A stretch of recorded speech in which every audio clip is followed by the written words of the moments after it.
Living from paycheck to paycheck is exhausting. And the worst part is, no matter how hard you work, you never get ahead, or at least you feel like you can't get ahead. But the truth is, most people don't need a miracle to start changing it.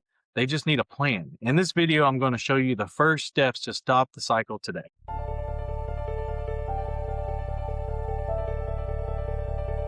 If every payday seems like a reset button, you're not alone. A lot of people think that living paycheck to paycheck means that you're bad with money, or you're lazy, or you're failing.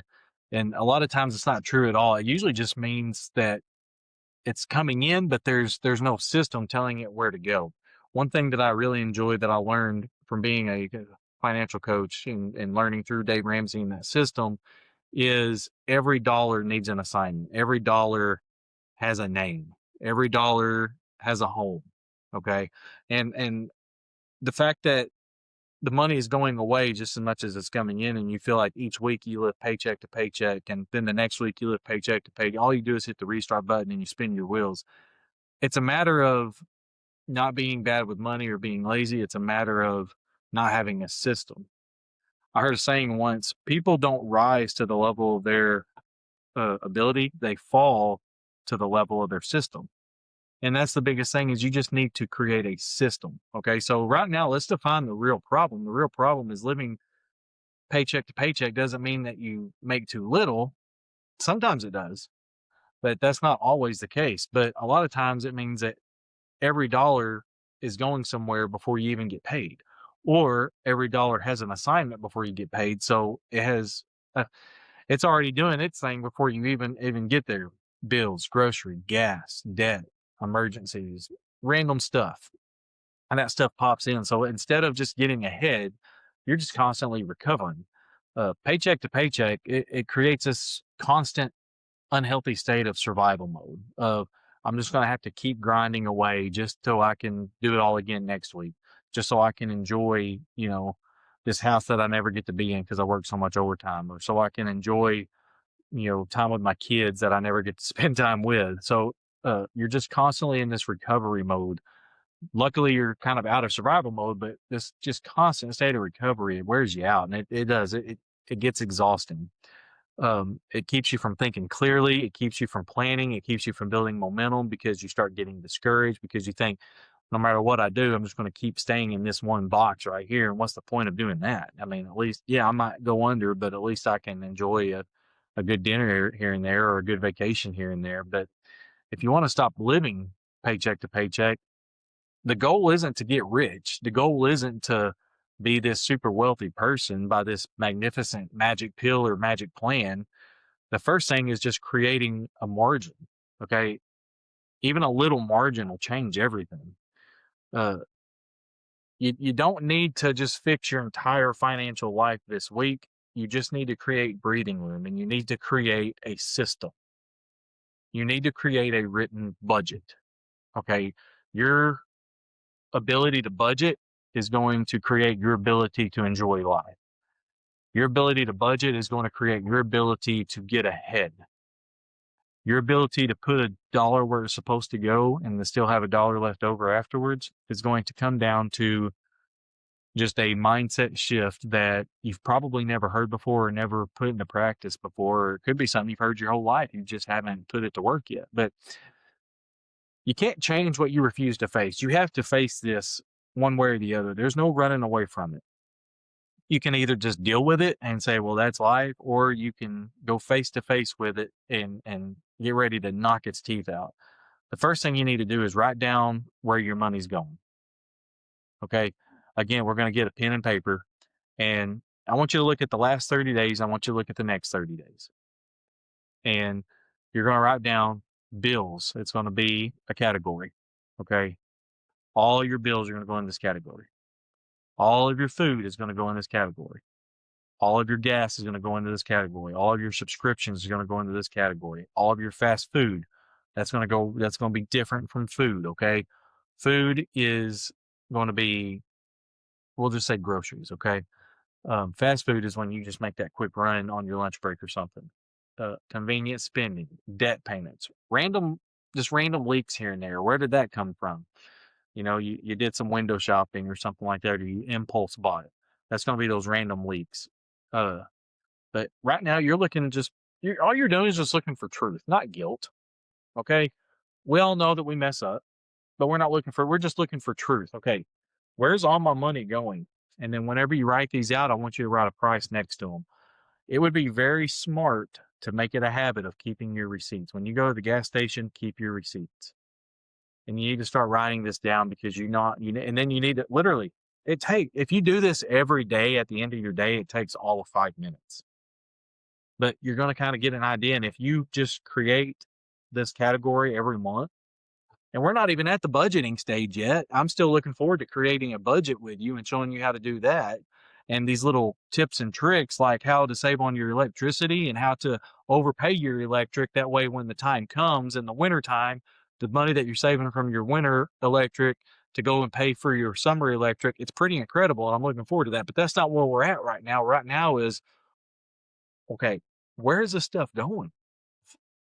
So right now, all we're doing is just creating a plan, and this creation comes from knowing where everything's going and find out where everything has a home. Now, if you're writing all these things out and you're going to see where everything's going, you're going to have a final tally number here at the end of it. But right now we're just going to make a survival budget for right now. So when you're stuck paycheck to paycheck, you don't need the fancy budget. You just need a survival budget. Okay, what's gonna get me on track now? I just need to start. Right now I'm stuck in the mud. I'm spinning. I'm not going anywhere. I need to gain some traction. That way I can start rolling to get me out of this mess. I'm still stopping the bleed here. I'm going to get myself out of this mess. And then when I'm breathing, okay, now I can create the budget that I need, and I can get to where I need to be. So that means your money's going to go in this order: food, housing, utilities, transportation, basic obligations. That's your bills, your typical bills. And then beyond that, everything else. Okay. When I say food, I mean a conservative grocery budget. I'm not talking about, every night's pizza night. I'm not talking about I get my favorite food 3 nights of the week. No, we're doing a conservative budget here where your kids don't look forward to supper no more. There was a time where I didn't look forward to supper either. My wife would tell me what we was having, and we were on this tight budget, and I would just go. Ugh. I remember when Friday nights was pizza night. We actually have Friday night pizza night now, and it's kind of nice. I love pizza night. And we don't go out and order pizza either. Actually, because I'm diabetic, so I'm having to watch my carb intake, and because a lot of my diabetes came from being carb induced, not sugar induced. I'm actually not a sweet eater, never have been, but breads will destroy you on developing diabetes. So just a little nugget for you there. But I do a cauliflower pizza because I can't intake just regular bread. I get super lethargic. So anyway, we go to Aldi, and sometimes we go to Walmart. But if we're feeling really wild and we want to spend a little money, yeah, we'll go one of the pizza places around here and order out. But for the most part, it's Aldi pizza, and it's actually really good. So there's a little free plug for Aldi if they want to sponsor me. But right now we're going with hashtag not sponsored. But you're going to create all of this is what you're covering at first. Now you're going to stop these little leaks. And when you list all these things out that you're paying, again, everywhere you go, keep the receipt, put it in your pocket, put it in a designated spot. And on the end of the week, you need to see, oh, wow, I can't believe I did that. Or, wow, that wasn't as important as I thought it was. But it could be you see a receipt from eating out, or you see it in your email from your subscriptions that you paid, or you realize, oh, this was an impulse buy. I saw a pair of shoes while I was, walking through Shoe Carnival the other day, which I don't know why you go to Shoe Carnival unless you are intending on spending. But maybe you're just stressed buying. Maybe it's you're so stressed out, and I deserve it. I deserve to treat myself. I get it, but it's very irresponsible living. You're needing to change your mindset. But again, we all make mistakes, and that's what we're here to do, is to get out of this. But you don't need 20 changes. You just need these meaningful ones. These meaningful ones is what's going to get you out of this mud hole that you're in. That's what's going to get you out of this crisis where you're bleeding out. We're going to stop the bleeding and get you going forward. Now let's build a little buffer here. The goal is to stop every small emergency from becoming a full-blown crisis. Okay, on my farm just a little bit ago, actually, we have these things called cool cells, and it's all operated from a water hose, and then it goes down into this trough, and basically it fills up until it reaches this point. It works like a float lever on a toilet, and I'm messing with that thing because it ain't working right. And it's a PVC, and I mean I was messing with it, and that thing broke right off. Now I was mad and frustrated because now I got to go out there and fix it, but I mean that's just a few dollar fix, so that's an inconvenience. But a few months ago when we first bought the place and I had to go that first couple months without a paycheck, that would have been a full blown crisis, just $2 or $3. I mean, I would have been scrounged. I'd have been calling some buddies, hey, listen, I need a 1 inch PVC pipe. Can I buy it from you? And if it's a couple bucks, I'll pay you back when I get paid for the flop. I mean, that's how bad it can get. But at this point, it's just a crisis. It went from a crisis to an inconvenience of, well, now I got to deal with this. But start small, just save a little bit. Even a dollar saved is a dollar that you don't have to worry about. That's one less dollar that you're worried about. And it sounds so inconvenient in a world like 2026 when what used to be considered a dollar is now $100, but that's $1 less that you have to worry about. So even a tiny emergency fund starts changing the way that you live. And even with a cushion, you stop panicking every time life happens. So if you've been living paycheck to paycheck for a long time, it's paycheck to paycheck starts to become normal, but it doesn't mean it's permanent.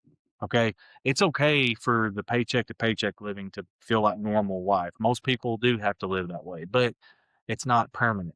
If you're sticking this out, it's not a permanent thing. And you're not stuck because it's who you are and you're not destined to be stuck or anything like that. You're stuck because you've just been in a cycle. But the best part about cycles is they can be broken. That's the most important thing to take away from this is you're in a cycle and all cycles have the ability to be broken, whether it be a good one, whether it be a bad one. Any cycle can be broken. But if you're living paycheck to paycheck right now, don't try to fix it all at once. You're not going to. But you get your plan together all at once. You're going to make your lists all at once. You're going to make your phone calls all at once if you're behind that we've already covered in a previous video. But you start today and you look where your money is going. And then you see what you can cut. You build that quick survival budget on, okay, this is how much is going out and this is how much I need to stop from going out. And then you create that margin. At the end of your little list, if you have $3 left over, then you hold on to that $3 like it's glue. Okay. And if this channel is helping you, then I just want to encourage you to just subscribe because I'm going to keep walking you step by step through all of this, and we're just going to keep building and keep building. And again, there's so many different hacks out there that is available, and so many different things that helped me personally.